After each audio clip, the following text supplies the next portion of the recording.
మళ్ళీ స్లోగన్ వంద పడకల హాస్పిటల్ వెంటనే, వంద పడకల హాస్పిటల్ వెంటనే, వంద పడకల హాస్పిటల్ వెంటనే. పేద ప్రజల ఆరోగ్యం, పేద ప్రజల ఆరోగ్యం, పేద ప్రజల ఆరోగ్యం.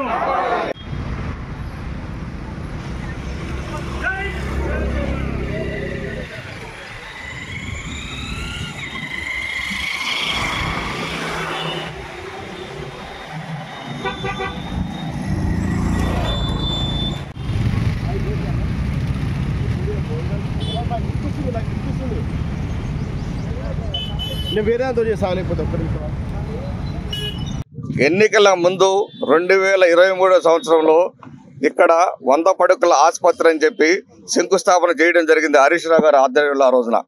మరి ఈ రోజు వరకు కూడా దీన్ని మరి ప్రారంభోత్సవం కాలేదు, మరి కన్స్ట్రక్షన్ యాక్టివిటీ ఇంతవరకు నడవట్లేదు. మాకు ఇప్పుడు ప్రజెంట్ భయం ఏంటి అంటే, మరి ఇది హాస్పిటల్కి ప్రభుత్వం అలాట్ చేసినప్పుడు హౌసింగ్ బోర్డులో రికార్డులో కూడా ఇది ఆసుపత్రి అని చెప్పి 100 పడకల ఆసుపత్రి అని చెప్పి ఇంతవరకు అలాట్మెంట్ కాలేదు. మరి ఇప్పుడు ప్రజెంట్ చూస్తే మరి హౌసింగ్ బోర్డు మొత్తం ఉన్న ల్యాండ్లన్నీ ఆక్షన్ వేసుకుంటా పోతుంది.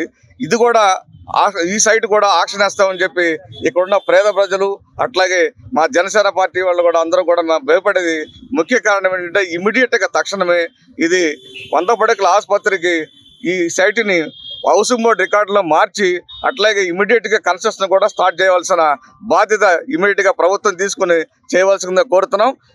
ఇది పట్టించుకోకుండా ఫర్దర్గా ముందుకెళ్తే ఏమి మరి ఇది కూడా ఆక్షన్ కానీ వేస్తానని అంటే మాత్రం మేము ఇక్కడే ఉండి ఆమరణ దీక్ష అయినా చేయడానికి సిద్ధంగా ఉన్నాం. కాబట్టి మా నిరసనలు రోజు తెలియజేస్తాం. ఇక్కడ నుంచి భవిష్యత్తులో ఇమీడియట్గా కానీ తక్షణమే మాత్రం హౌసింగ్ బోర్డు ఇది హాస్పిటల్కి అలాట్ చేయాలని చెప్పి మేము కోరుతున్నాం.